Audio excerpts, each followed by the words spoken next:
চলে এসেছি সমুদ্রের মাঝে এখন গোপালপুর সি বিচে।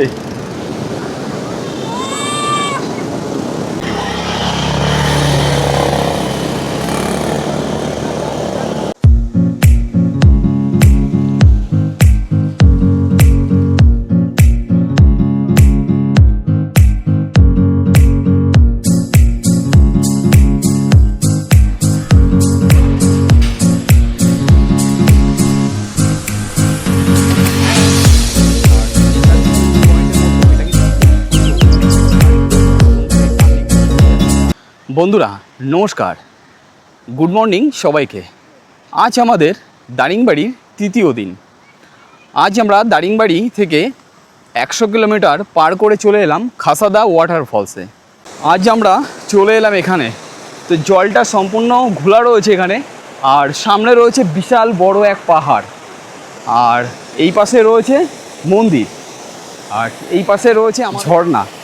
তোমরা ক্যামেরাতে যত না সুন্দর দেখতে পাচ্ছ, তোমরা যদি সামনাসামনি এসে এই জিনিসটা দেখো তাহলে বুঝতে পারবে এখানকার প্রকৃতি এতটা সুন্দর। আর পাহাড়ের ওপরে রয়েছে মন্দির, আর সামনে রয়েছে পাহাড়ের চূড়া। তো বর্ষার সময়ে এখানে আরও একটা বেশ অন্যরকম লাগে।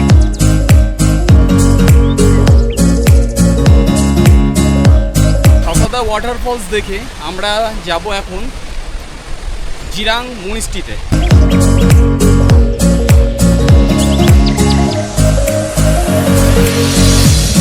আমরা এখন চলে এলাম মূল যে মনিস্ট্রি রয়েছে সেই মনিস্ট্রির ভিতরেই চলে এসেছি। বৌদ্ধ ধর্মের যে সকল মানুষ ভারতবর্ষের উড়িষ্যার গজপতি জেলার চন্দ্রগিরি নামক একটি প্রত্যন্ত পাহাড়ি গ্রামে অবস্থিত, যার চারিপাশে রয়েছে বিশাল বড় বড় পাহাড় এবং সবুজে ঘেরা গাছপালা, এবং তার মাঝখানেই যেনারা যে এই পাহাড়ের চূড়াগুলোতেই বসবাস করেন তার পিছনে রয়েছে বিশাল বড় একটি কাহিনী। উড়িষ্যার জিলিং মনিস্ট্রি নামে পরিচিত পূর্ব ভারতের বৌদ্ধ সংস্কৃতির একটি অন্যতম প্রধান কারণ। 1959 সালে চীনের তিব্বত আক্রমণের পর বহু তিব্বত শরণার্থী ভারতে এসে আশ্রয় নেন। 1963 সালে তাদের একটি বড় অংশকে এখানে পুনর্বাসন দেওয়া হয় ভারত সরকারের পক্ষ থেকে। এই অঞ্চলটি উড়িষ্যার মিনি তিব্বত নামেই কিন্তু পরিচিত। তোমরা গেলে নিশ্চয়ই এখানে দেখে আসতে পারবে, খুব সুন্দর জায়গাটা। নেপাল বা ভুটানের স্থানীয় যে সকল কারিগররা ছিল এবং তাদের সহায়তায় এই নির্মাণ কাজ এখানে শেষ হয়েছিল। এবং এই মনিস্ট্রিটা রয়েছে টোটাল 10 একর জমি। তার চারিপাশেই রয়েছে বিশাল বড় বড় পাহাড় আর আমাদের ভারতীয় ন্যাশনাল ফ্ল্যাগ। তো এখানে এলে খুব সুন্দর লাগবে। আর আমরা এখন যেহেতু চলে এসেছি মনিস্ট্রি পুরো ভিতরটাতে, আর ভিতরের গ্রাউন্ডটা কিন্তু এরকম রয়েছে। তো এখন এর ভিতরে প্রার্থনা চলছে, তো আমি তোমাদের এই সাইড থেকে দেখিয়ে দিচ্ছি। তো খুব সুন্দর একটি জায়গা।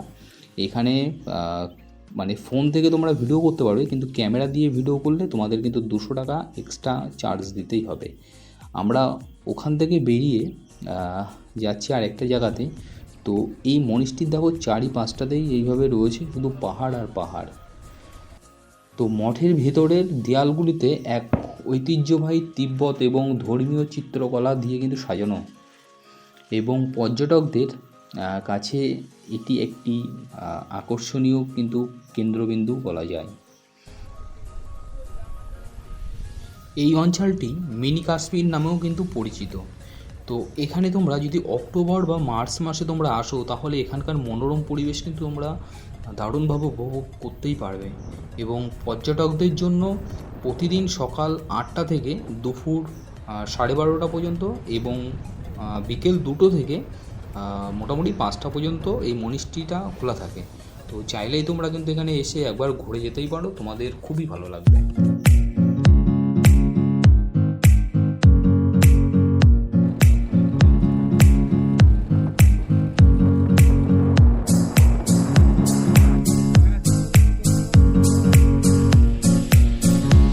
সামনে দেখা যাচ্ছে দারিংবাড়ির যে পাহাড়ি গ্রাম আর আঁকাবাঁকা যে রাস্তা এখানে রয়েছে। তো খুব সুন্দর, দেখো ওই গাড়িগুলো যাচ্ছে পুরো এই আঁকাবাঁকা পথ ধরে।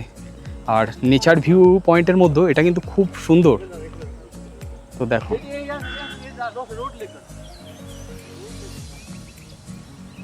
গাড়িগুলো কত সুন্দর এই টার্নিং নিয়ে নিয়ে যাচ্ছে। সামনে রয়েছে আরও একটা বাইক আর এইভাবে গাড়িগুলো চলেছে।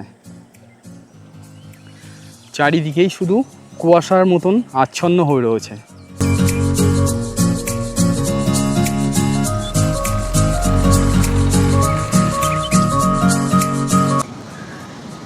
এখন সময় 4:20 আর আমরা এখন চলে এসেছি গোপালপুর যে বিচ রয়েছে উড়িষ্যাতে, ওখানটাতে।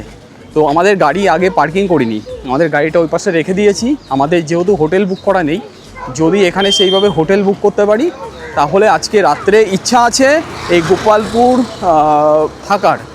আর এখানকার কি ভিউ রয়েছে সেটাও তোমাদেরকে তুলে ধরা। তো এখন বর্তমানে আমরা এই রোড ধরে যাচ্ছি, তো সমুদ্রের দিকে এখন আমরা যাচ্ছি।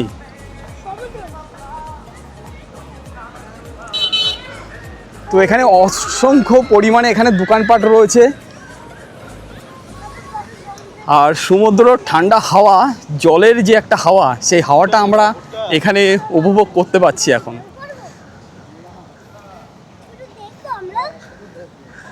এখন যেটা মনে হয় সমুদ্রে সম্পূর্ণ জোয়ার রয়েছে কিন্তু। তো এই রয়েছে পুরো বালির চর আর সমুদ্র এখন প্রচণ্ড উত্তাল এখানে। আর এই দেখো সব এই নৌকা সব বাঁধা রয়েছে এই পাশগুলোতে।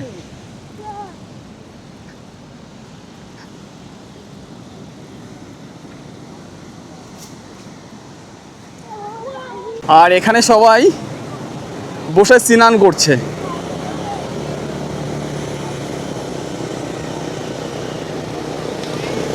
তো দেখো চলে এসেছি সমুদ্রের মাঝে এখন গোপালপুর সি বিচে।